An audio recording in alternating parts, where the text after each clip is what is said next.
Praise the lord. పరిశుద్ధ గ్రంథమైన Bible నుండి ఈరోజు ప్రశ్న. అబ్రహాము బెయేర్షెబాలో ఏ వృక్షాన్ని నాటాడు?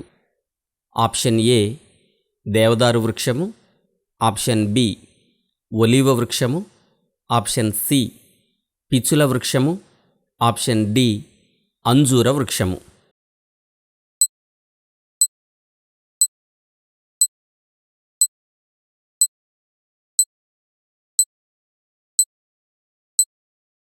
సరియైన జవాబు పిచుల వృక్షము.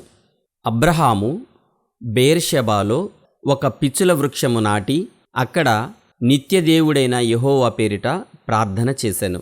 ఇది ఆదికాండము 21వ అధ్యాయము 33వ వచనంలో వ్రాయబడి ఉన్నది.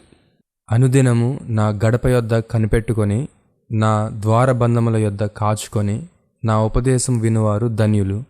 సామెతల గ్రంథము 8వ అధ్యాయము 34వ వచనం. Have a nice day.